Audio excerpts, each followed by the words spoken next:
بسم اللہ الرحمن الرحیم۔ السلام علیکم ناظرین، اصل کہانی میں خوش آمدید۔ آج کی ویڈیو میں ہم آپ کو ایک ایسی حیران کن بات بتانے جا رہے ہیں جس پہ کم لوگوں کو یقین آتا ہے، لیکن یہ سچ ہے۔ کچھ ایسے لوگوں کے بارے میں بتانے جا رہے ہیں جو کہ روڈ پتی سے کروڑ پتی بنے اور اتنے امیر ہوئے کہ وہ اپنے ملک کے صدر کو بھی پیچھے چھوڑ گئے۔ تو اس میں سب سے پہلی اگر بات کی جائے تو اس میں نمبر آتا ہے آرنلڈ شوازنیگر کا۔ ناظرین، یہ ایک ایسا نام ہے جو کہ ویٹ لفٹنگ کرنے والے، زور آزمائی کرنے والے تقریباً ہر بندے اور ہر بچے کو بھی پتہ ہے، کیونکہ آرنلڈ شوازنیگر وہ ہستی ہے کہ جس نے باڈی بلڈنگ کی دنیا میں سب سے پہلے شہرت حاصل کی اور اس کو اپنے ایک پیشے کے طور پر سامنے جب لائے اور ان کو پھر اس وجہ سے بہت شہرت اور بہت پیسہ ملا۔ ان کا تعلق امریکہ سے تھا، لیکن یہ پیدا جو ہے وہ آسٹریا ایک ملک ہے چھوٹا، وہاں پر پیدا ہوئے تھے، لیکن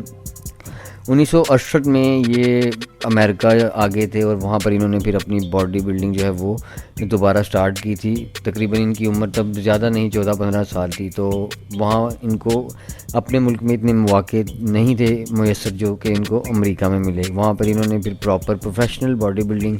ٹرینر رکھے اور وہاں پہ انہوں نے سٹارٹ کی، اور پھر یہ مسٹر یونیورس کا مقابلہ جیتنے تک گئے اور 7 دفعہ یہ مسٹر اولمپیا بھی رہ چکے ہیں۔ ناظرین، ان کو جو ہے وہ باڈی بلڈنگ کا بچپن سے ہی شوق تھا اور جنونی حد تک تھا، تو اسی لیے یہ امیر تو اپنی باڈی بلڈنگ کی وجہ سے ہی ہو گئے تھے جب یہ مسٹر یونیورس اور مسٹر اولمپیا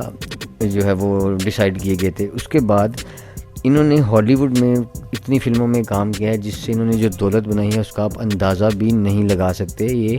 ایک وہاں کی اسٹیٹ کے میئر بھی رہ چکے ہیں۔ آرنلڈ شوازنیگر نے 1982 میں پھر ہالی ووڈ جو ہے وہ جوائن کیا تھا، اور ان کی پہلی فلم تھی وہ بھی بہت ہٹ ہوئی تھی، اور اس کے بعد ٹرمینیٹر ان کی جو سیریز آئی ہے، کمانڈو، اور بھی بے شمار ان کی فلمیں ہیں جو بہت زیادہ باکس آفس پہ ہٹ ہوئی ہیں، اور ان کی جو نیٹ ورتھ بتائی جاتی ہے وہ 450 ملین امریکی ڈالر بتائی جاتی ہے۔ اس کے بعد ناظرین نمبر آتا ہے چارلی چیپلن۔ ایک کامیڈی کی دنیا کا یہ بہت بڑا نام ہے، کیونکہ خاموش مزاح کرنا بھی ایک آرٹ ہے۔ سائلنٹ کامیڈی کرنا ایک بہت مشکل کام ہے، اور اس وجہ سے ان کو دنیا میں سب سے جو ہے وہ اچھا کامیڈین مانا جاتا ہے، کیونکہ انہوں نے خاموش کامیڈی کی دنیا میں ایک الگ نام بنایا۔ ان کا دی لٹل ٹریمپ جو سیزن تھا یا سیریز تھی وہ بہت ہٹ ہوئی، اور یہ بہت ایک غریب گھرانے سے تھے، اور یہ سڑکوں پہ رہا کرتے تھے، کھلی سی پینٹ پہن لی اور کوٹ ایسے جیسے مانگ کے پہنا ہے، کیپ، اور جو ان کی مونچھیں تھی جس کی وجہ سے ان کا جو کریکٹر تھا بڑا وہ ہٹ ہوا تھا، وہ بھی آرٹیفیشیل تھی، یہ بہت کم لوگ جانتے ہیں۔ اور جب یہ سڑکوں پہ کسی سے مانگ کے کھانا، کبھی کہیں سے کبھی کہیں سے، لیکن جب انہوں نے ایکٹنگ شروع کی اور ان کو موقع ملا تو انہوں نے اتنی دولت بنائی کہ یہ امریکی صدر کو بھی پیچھے چھوڑ گئے۔ آپ سن کر حیران رہ جائیں گے کہ یہ 7 سال لندن کی گلیوں میں سڑکوں پر 7 سال کی عمر میں ان کے سوتے تھے، لیکن کچھ عرصہ بعد ہی جب ان کو فلم ملی تو انہوں نے 1916 میں جب یہ تقریباً 18-19 سال کے ہوئے، ان کی جو کمائی تھی ایک مہینے کی وہ تقریباً 12,000 امریکی ڈالر تھی، جو پاکستانی 36 لاکھ روپیہ بتایا جاتا ہے۔ ان کی ایک اور بات بڑی فیمس تھی کہ ان کی جو آنکھیں تھیں ان کا رنگ جو تھا وہ نیلا تھا، اور وہ بڑا لڑکیوں کو اپنی طرف جو ہے وہ اٹریکٹ کرتا تھا۔ تو انہوں نے بہت ساری شادیاں کی، لیکن آخری شادی انہوں نے 54 سال کی عمر میں اور 18 سال کی لڑکی سے کی، جو کافی دیر تک رہی۔ ان کے اگر ویلیو کی بات کی جائے پیسے وائز تو ناظرین ان کا گھر جو اس وقت تھا، یہ 1950 سے بہت پہلے کی باتیں ہیں جب پیسے کی بہت زیادہ ویلیو تھی، اس وقت ان کے گھر کی قیمت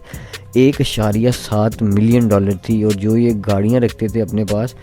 ان میں ایک جو پیئرس ایرو تھی کنورٹیبل، اس کی قیمت تھی 99,000 ڈالر، اور ایک گاڑی کی قیمت تھی 76,000 جو کہ بینٹلے تھی اس وقت کی فیمس۔ اور ان کی ٹوٹل نیٹ ورتھ آپ کو بتائیں تو وہ تقریباً 55 ملین ڈالر ہے، جو اس وقت کا بہت زیادہ پیسہ تھا۔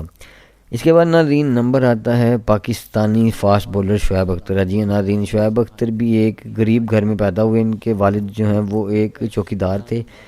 انہوں نے کرکٹ کا شوق شروع سے ہی پال لیا تھا، اور یہ اکثر کرکٹ گراؤنڈ میں ہی نظر آتے تھے۔ ان کے بڑے بھائی ان کو نہیں کھلاتے تھے، لیکن یہ پھر بھی لڑ جھگڑ کے چلے جاتے تھے اور گراؤنڈ میں ضد کرتے تھے۔ انہوں نے بہت محنت کی، اتنا پیسہ ان کے پاس جو آج جب کو شہرت نظر آتی ہے وہ ایسے ہی نہیں آئی۔ انہوں نے اس کام کے لیے بہت محنت کی ہے، اپنی تک و دور لمبی جد و جہد کے بعد انہوں نے یہ مقام حاصل کیا ہے۔ ان کا بھی بتایا جاتا ہے کہ جب پہلی دفعہ لاہور میں پی آئی اے نے قذافی اسٹیڈیم میں اوپن ٹرائل رکھے تھے کرکٹ کے، تو ان کے جیب میں 12 روپے تھے اور انہوں نے ٹرائل دینے جانا تھا۔ خیر یہ اپنے دوست کے ساتھ کسی نہ کسی طرح بس کی چھت پر چڑھ گئے، ڈرائیور اور کنڈکٹر سے بچ کے، اور لاہور پہنچ گئے، لیکن ان کے پاس وہاں نہ کھانے کے پیسے نہ رہنے کے پیسے۔ تو ادھر بتاتے ہیں اپنے انٹرویو میں یہ کہ ان کو ایک عزیز خان نامی ٹانگے والا ملا، جس نے ان کی بڑی مدد کی، کھانا کھلایا، ان کو گھر رکھا اور کافی ساتھ دیا ان کا اس وقت کے ٹائم پہ۔ اور جب یہ ٹرائل دے کے آئے اور یہ سلیکٹ ہو گئے، پھر آہستہ آہستہ ان کا جو ترقی کا سفر تھا وہ طے ہوتا گیا، اور یہ ایک دن ایک ستارے کی طرح ابھرے۔ تو پھر یہ لاہور واپس آئے، اس ٹانگے والے کو ڈھونڈا اور اس کا شکریہ ادا کیا، اور اس کی جو خواہش تھی وہ پوری کی، یعنی کہ انہوں نے احسان جو تھا اس کو یاد رکھا، احسان فراموشی نہیں کی، جو کہ ایک بہت اچھی بات ہے۔ آج اگر ان کو آپ دیکھیں تو ان کے پاس دنیا کی مہنگی ترین بائکس میں سے ڈکاٹی اور سوزوکی ہایابوسا دونوں موجود ہیں، کہ ڈکاٹی کی قیمت تقریباً آپ کہہ لیں 2 کروڑ روپیہ پاکستانی، اور جو سوزوکی ہایابوسا وہ بھی ایک بہت ایکسپینسو بائک ہے۔ گاڑیوں کی بات کی جائے تو بہت ساری ہیں، لیکن ان کی مہنگی گاڑیوں میں V8 جو ہے لینڈ کروزر نیا ماڈل وہ آتا ہے، اور ایک ایس کلاس جو کہ مرسیڈیز کی سب سے مہنگی کلاس ہے۔ تو یہ وہ لوگ تھے جنہوں نے سڑکوں سے لے کر ایک اونچائی، بلندی، شہرت بھی اور پیسے میں بھی ایک ایسا مقام بنایا ہے جو کہ ساری دنیا اپنی آنکھوں سے دیکھ سکتی ہے، اور اپنی محنت سے انہوں نے یہ سب کچھ بنایا ہے۔ تو لگ رہے کہ ہر کوئی جو محنت کرے اس کو اللہ تعالیٰ اسی پھل دے۔ اسی کے ساتھ ہم کو اجازت دے، اور چینل کو سبسکرائب کرنا مت بھولیے گا۔